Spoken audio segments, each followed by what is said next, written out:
முதலமைச்சர் CM Joseph Vijay அவர்களின் ஆணைக்கிணங்க மாண்புமிகு அமைச்சர் புசி ஆனந்த் சார் அவர்களின் வாழ்த்துக்களோடு இன்னைக்கு நம்ம தாம்பரம் சட்டமன்ற தொகுதிக்கு உட்பட்ட MLA அலுவலகம் சிட்லப்பாக்கத்தில் இருக்குது. அது இன்னைக்கு வந்து மக்கள் பயன்பாட்டுக்கு ஓப்பன் செய்யப்பட்டுள்ளது. அது மட்டும் இல்லாமல் மக்கள் காலையில் 9 மணிலேருந்து ஈவினிங் 5 மணி வரைக்கும் அவங்களோட குறைகளை இங்கே எடுத்துகிட்டு வந்து சொல்லலாம். அவங்க மனு அளிக்கலாம். எந்த ஒரு விஷயமாக இருந்தாலும் இங்கே நேரடியாக வந்து அவங்க அணுகலான்றதையும் சொல்லிக்கிறேன். அது மட்டும் இல்லாமல் இன்னும் 2 நாட்களில் மக்கள் ஈஸியாக தொடர்பு கொள்றதுக்காக கம்ப்ளைண்ட்ஸ் நம்பர் என்ன பிரச்சனை, எந்தெந்த வார்டில் என்னென்ன பிரச்சனை இருக்குது, எந்தெந்த பகுதியில் எந்தெந்த ஊராட்சியில் என்னென்ன பிரச்சனை இருக்குது அப்படின்னு சொல்கிறதுக்காக அவங்களுக்கான ஆக்சஸ் பண்ணுற மாதிரியான 2 நம்பரை வந்து நம்ம கொடுப்போம். அவங்க இங்கே MLA அலுவலகத்தில் இருந்து அதற்கான உடனடி நடவடிக்கை எடுக்கிறதுக்காக அதற்கான விஷயங்களும் நம்ம செஞ்சுருக்கோம். மெயில் மூலியமாகவும் அவங்க வந்து நம்மளை தொடர்பு கொள்ளலாம். அது மட்டும் இல்லாமல் நானும் ஆஃபீஸில் இங்கே இருப்பேன். எப்போ வேணாலும் வந்து மக்கள் சந்திக்கலாம். என்னை சந்திக்கணுன்னா இங்கே ஆஃபீஸில் இருக்கிறவங்ககிட்ட மொபைல் நம்பர் கொடுத்துருப்போம். அவங்க காண்டாக்ட் பண்ணாங்கன்னா நான் வந்து இங்கே உடனடியாக மக்களை சந்திக்கக்கூடிய விஷயங்களையும் ஏற்பாடு செஞ்சுருக்கேன். ஸோ நீங்கள் தாம்பரம் தொகுதியில் இதுக்கப்புறம் ஒன்றாக நம்ம வந்து அந்த குறைகள் கேட்டு அதெல்லாம் தீர்க்கப்படும். எந்த ஒரு அடிப்படை விஷயங்களாக இருந்தாலும் அதையும் சரி செஞ்சு தரப்படும். நாங்களும் வந்து இன்னைக்கு சட்டமன்ற உறுப்பினராக இருக்கிறோன்னா நாங்களும் இங்கே புது ஆட்கள் தான். எங்களுக்கும் இதை ஸ்டடி பண்ணி லேர்ன் பண்ணுறதுக்கு கொஞ்சம் டைம் எடுக்கும். எதையும் உடனடியாக அவசரப்பட வேணாம். ஆனால் கட்டாயம் அனைத்து விஷயங்களும் நாங்கள் செய்து தருவோம் என்பதையும் இந்த நேரத்தில் வந்து நாங்கள் உங்ககிட்ட உறுதியாக சொல்லிக்க கடமைப்பட்டிருக்கேன். நான் பிரச்சாரத்துக்கு செல்லும்போது மக்களுடைய கோரிக்கையை நிறைய கேட்டிருக்கேன். அந்த கோரிக்கைகளும் எனக்கு தெரியும். இப்பொழுது தமிழ்நாட்டு முதலமைச்சர் அவர்களின் ஆணைக்கிணங்க முதல் கோரிக்கையாக முதல் விஷயமாக மக்கள் கேட்டதை இப்போ செய்ய போகிறோம். என்னன்னா டாஸ்மார்க் கடைகள் முதல் 3 கடைகள் உடனடியாக எடுக்க போகிறோம்.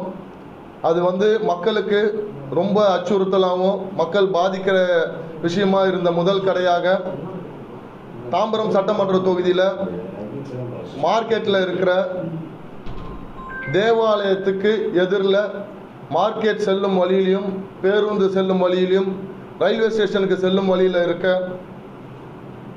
கடை எண் 4135 அந்த கடையை இமிடியேட்டாக வந்து அப்ரூவல் போட்டு அதை வந்து எடுக்க போகிறோம். அது மட்டும் இல்லாமல் சானிட்டோரியம் ரயில்வே ஸ்டேஷன் போகிற வழியில் அந்த கீழே பாலத்துக்கு அடியில் அங்கே இருக்கிற கடை, அங்கே வந்து பார்த்திங்கன்னா லேடிஸ் ஹாஸ்டல் அதிகமாக இருக்குது. மக்கள் ரயில்வே ஸ்டேஷனுக்கு போகிறதா இருந்தாலும் சரி, மெயின் ரோடு GST ரோடுக்கு பஸ் ஸ்டாண்டுக்கு வரதா இருந்தாலும் சரி, அங்கேயும் வந்து நிறைய விஷயங்கள் வந்து பெண்களுக்கு பாதுகாப்பு இல்லை அப்படின்ற மாதிரி குறைகள் இருக்குது. அதை வந்து மக்களோட கோரிக்கை பிரகாரம் அதையும் எடுக்கிறோம். அந்த கடை எண் வந்து 4144 அந்த நம்பர், அதையும் உடனடியாக வந்து அகற்றுறோம்.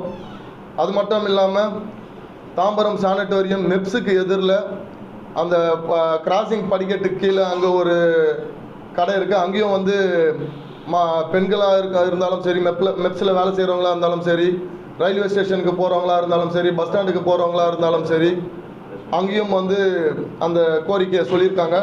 ஸோ அதனால் அங்கே வந்து 4186 அந்த கடையை வந்து உடனடியாக அதையும் அகற்றுறோம். படிப்படியாக மக்களோட நலன் கருதி, மக்களுடைய கோரிக்கை கருதி நாங்கள் கொஞ்சம் கொஞ்சமாக நம்ம கவர்மெண்ட் வந்து அந்த கடையெல்லாம் மற்ற கடைகள்லாம் அகற்றும் என்பதையும் இந்த நேரத்தில் நான் உறுதிப்பட கூறுகிறேன். நீங்களும் உங்களோட ஆதரவும் எங்களுக்கு வேண்டும். அதனால் கொஞ்சம் கொஞ்சமாக அனைத்தையும் செய்து தரப்படும் என்பதை உங்களிடம் அன்போடு கூறிக்கொள்கிறேன். நன்றி, வணக்கம். முதல் முறையாக இளம் வயதில் சட்டமன்ற உறுப்பினர் தேர்ந்தெடுத்திருக்கீங்க. எந்த அளவுக்கு சவால் இருக்குது, எத்தனை பிரச்சனை எல்லாம் மக்கள் உங்ககிட்ட சொல்லி இது பண்ண போறீங்க? தாம்பரம் மாநகராட்சியாக ஆனதுக்கப்புறம் போன கவர்மெண்ட் வந்து மக்களுக்கு நிறைய நல்லது செய்வோம்னு சொல்லிட்டு ஆட்சிக்கு வந்து எதுவுமே செய்யலை. அதாவது அடிப்படை வசதிகள் முதல்ல எதுவும் சரியாக செஞ்சு தரலை. அது சாலை வசதியாக இருக்கட்டும், மூடப்பட்ட வடிகால் கால்வாய் வசதியாக இருக்கட்டும், ட்ரைனேஜ் வந்து நகராட்சியாக இருக்கும் மூலியம் வந்த ட்ரைனேஜ் மாநகராட்சியாக ஆகி இப்போ வரைக்கும் அந்த ட்ரைனேஜ் வந்து சரி செஞ்சு தரப்படலை. மெயினாக வந்து மக்கள் கேட்குறதே வந்து குடிக்கிறதுக்கும் குளிக்கிறதுக்குமான தண்ணீர், அந்த தண்ணீர் வசதிகளும் சரியான முறையில் இல்லை. ஸோ அதெல்லாம் நாங்கள் வந்து மாநகராட்சி கமிஷனர்கிட்ட பேசி அதற்கான விஷயங்கள்லாம் நாங்கள் நடவடிக்கை எடுக்க சொல்லி உடனடியாக பண்ண சொல்லியிருக்கேன். அது எல்லாமே அவங்க வந்து இமீடியட்டாக எல்லா ஆக்ஷனும் எடுத்து பண்ணுறேன்னு சொல்லியிருக்காங்க. கட்டாயம் முதல்ல அவங்களுக்கான அடிப்படை வசதிகள், இந்த மாதிரி ஸ்ட்ரீட் லைட்ஸ் இதெல்லாம் இருக்குது, அந்த வசதிகளை முதல்ல முறையாக வந்து செஞ்சு தரப்போகிறோம். அதுக்கப்புறம் வந்து ஏரிகள் பாதுகாப்பு, கிட்டத்தட்ட நம்ம தாம்பரம் தொகுதியில் 10 ஏரிகள் கிட்ட இருக்குது.